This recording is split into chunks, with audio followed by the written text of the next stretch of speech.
आधी से ज़्यादा आबादी भूख के हाथों मर रही है या मरने के करीब है। खाना मौजूद है लेकिन सरहदों पर ढेर है, इसराइल उसे अंदर आने नहीं दे रहा है। अक़वाम मुत्तहिदा के मुताबिक 5 लाख से ज़्यादा लोग बराह रास्त कहत का शिकार हैं। गज़ा की 1/3 आबादी का ये सदी का सबसे बड़ा इंसानी अलबिया बन जाएगा।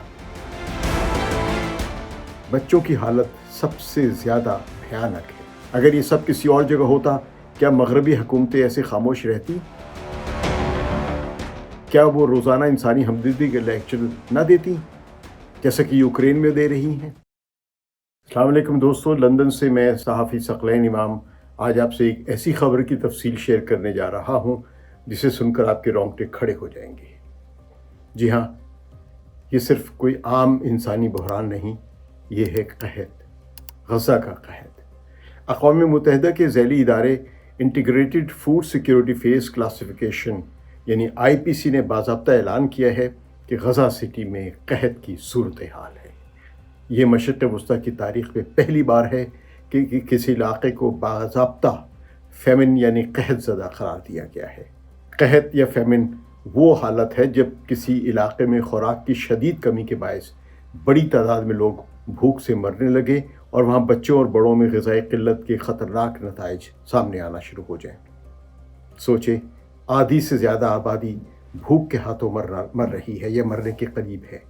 खाना मौजूद है लेकिन सरहदों पर ढेर है क्योंकि इसराइल उसे अंदर आने नहीं दे रहा है, गज़ा के अंदर। अब ज़रा आदाद व शुमार देखते हैं जो कि अक़वाम मुत्तहिदा के IPC ने जारी किए हैं। अक़वाम मुत्तहिदा के मुताबिक 5 लाख से ज़्यादा लोग बराह रास्त कहत का शिकार हैं। रिपोर्ट ये भी कहती है कि अगर सूरत हाल ना बदली तो ये तादाद जल्द ही 6 लाख से ऊपर जा सकती है, यानी गज़ा की 1/3 आबादी का ये सदी का सबसे बड़ा इंसानी अलबिया बन जाएगा। बच्चों की हालत सबसे ज़्यादा भयानक है।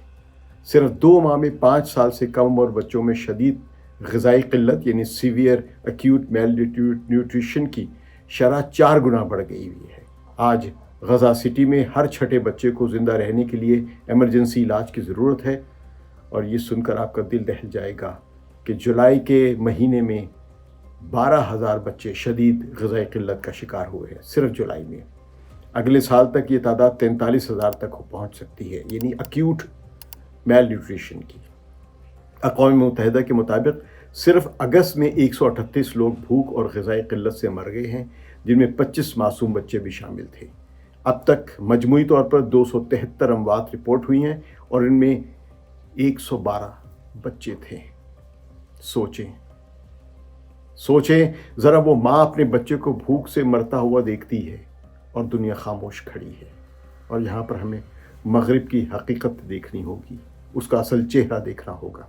वो इंसानी हकूक़ के अलमबरदार अमेरिका और यूरोपीय ममालिक एक तरफ इंसानी हकूक़ और आज़ादी के नारे और जमहूरियत के नारे लगाते हैं, तो दूसरी तरफ वो या तो इसराइल को खुल्लम खुल्ला असलह और सफारती हिमायत फ़राहम कर रहे हैं या फिर मुजरिमाना खामोशी इख्तियार किए बैठे हैं। मुसलमान मुल्कों के हुक्मरानों का भी कुछ ऐसे ही हाल है। अगर ये सब किसी और जगह होता, क्या मगरबी हुकूमतें ऐसे खामोश रहती? क्या वो रोज़ाना इंसानी हमदर्दी के लेक्चर न देती जैसा कि यूक्रेन में दे रही हैं? अक़वाम मुत्तहिदा के सेक्रेटरी जनरल ने इसे इंसानी तबाही का अजीम तरीन अलमिया करार दिया है। उनका कहना है कि यह कहत कुदरती नहीं बल्कि मुकम्मल तौर पर इंसानों के हाथों बनाया गया है। कहत अगर सरहद खुल जाएं तो ख़त्म हो सकता है और इमदाद अंदर आने दी जाए तो ये बहरान फ़ौरन ख़त्म हो सकता है। तो सवाल ये है कि ये कहत क्यों हो रहा है, ये खुराक क्यों रोकी जा रही है? क्या सिर्फ सियासत की खातिर लाखों इंसानों को भूखा मार देना जायज़ है? क्या ट्रंप के ख्वाब को रिवेरिया बनाने का, फ्लैट्स बनाने का, होटल बनाने का ख्वाब पूरा करने के लिए 22 लाख लोगों को लुक़्मा अजल बना दिया जाए? दोस्तों, ये सिर्फ गज़ा का कहत नहीं, ये दुनिया की इंसानी अक़दार का कहत है, उसकी तबाही है। हर मुल्क, हर हुकूमत, हम सब इसके ज़िम्मेदार हैं। और अगर आज हमने आवाज़ ना उठाई तो कल तारीख़ हम सबको कटहरे में खड़ा करेगी। ये है गज़ा फ़ेमिन की असल हकीकत। अब सवाल आपसे है, क्या हम सिर्फ देखते रहेंगे या इंसानियत के हक़ में आवाज़ बुलंद करेंगे? आइए आवाज़ बुलंद कीजिए और कमेंट्स में غزہ کے مظلوموں کے ساتھ اپنی یکجہتی کا اظہار کریں۔ شکریہ۔ ثقلین امام کو اجازت دیجیے۔ خدا حافظ۔